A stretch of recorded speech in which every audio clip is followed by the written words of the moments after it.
ನನ್ನ ಮಗ ಚಂದಿರಲೆಂತ ತಾಯಿ ಹಗಲಿರುಳು ದುಡಿದಾಳ.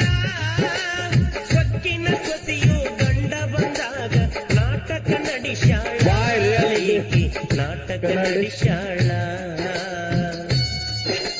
ಬರೋ ಟೈಮಿಗೆ ಊಟ ಕೊಟ್ಲ ಮತ್ತೆ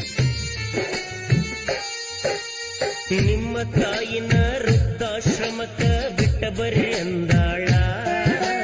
ಹೆಂಡತಿ ಮಾತ ಕೇಳಿ ಮಗ ಬಿಟ್ಟಾನ್ರಿ ಹಡೆದವಳ.